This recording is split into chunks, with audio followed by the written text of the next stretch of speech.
Hey friends, Cookie here, Hummingbird Heights Farm. We're in my kitchen today because it's rather cold outside, and I have some seedlings that are seriously in need of transplanting. So I planted these January 3rd, and we went off skiing for a week, and I did have somebody watering them, but these guys are really getting tall. Look at, they're a little leggy, they're a little bit, sometimes they get a little purpley leaf.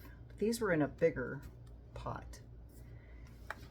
These were in little tiny ones.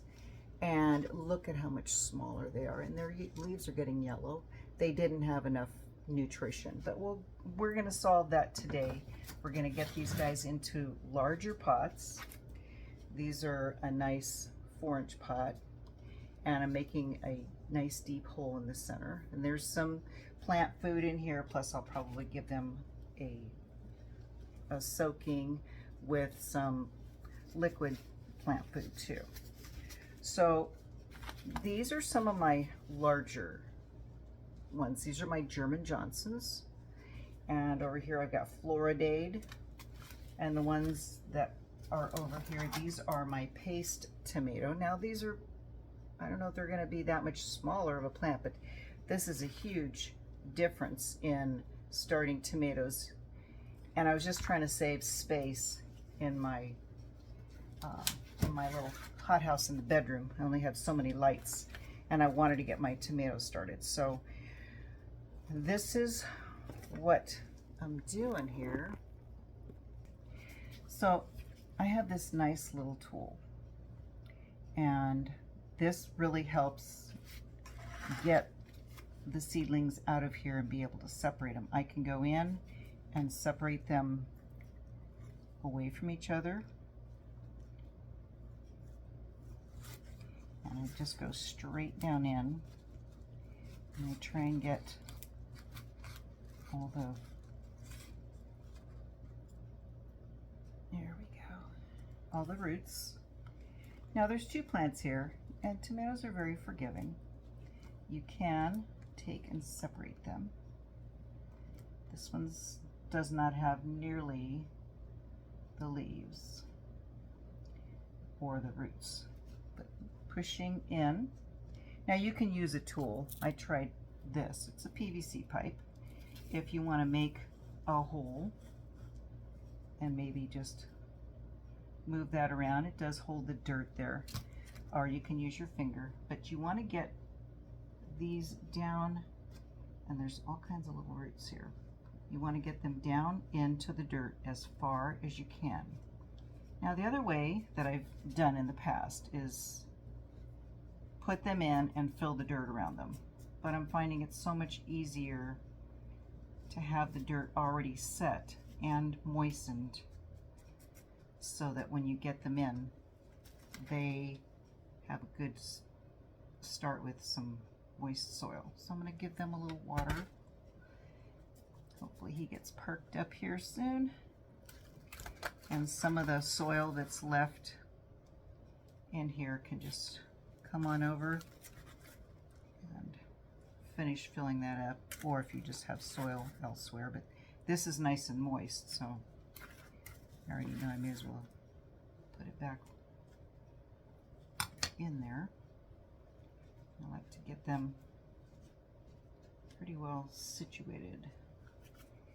Now the first thing I want to do is, I tend to forget, so I got to get my, pre-made my extra little tags, seeing how many I had, made that many.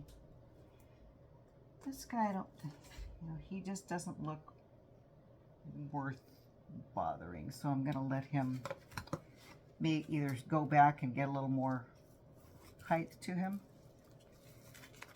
This one is coming up. Got all his. Bring a little tag over. Get a nice deep hole.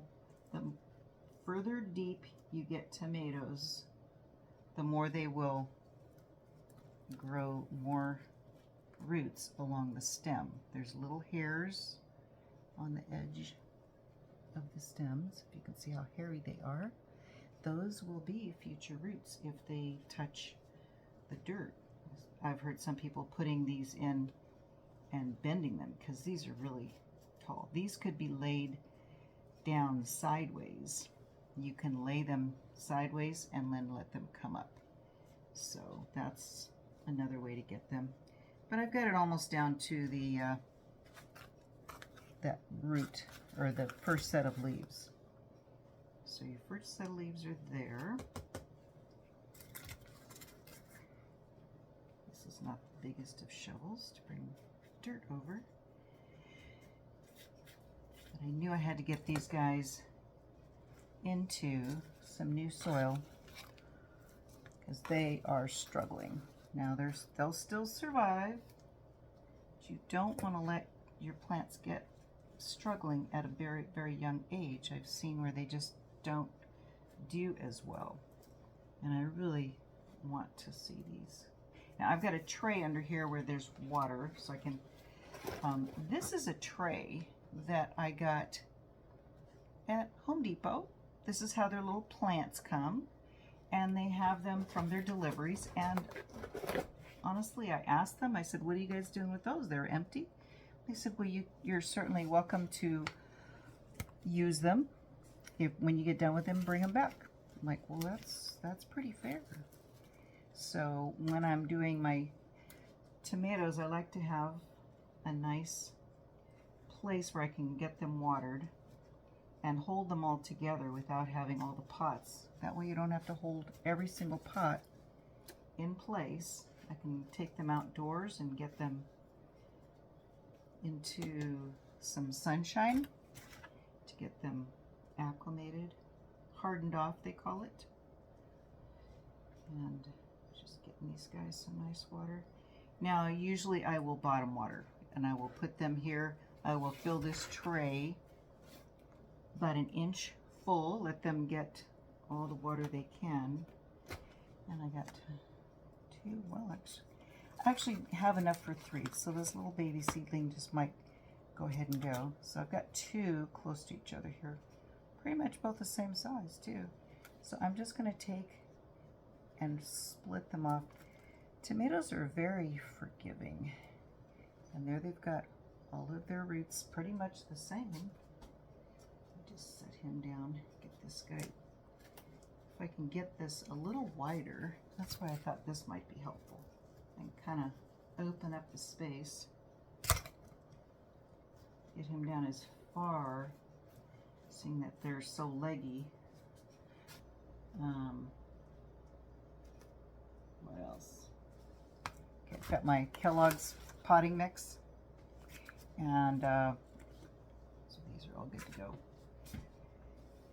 And I add perlite and, like I said, the worm castings, some general fertilizer, handful of that, and some azomite. So azomite is all your minerals that you would need for these. So that's my repotting today, and we'll see how these go. I'll get working on the other ones.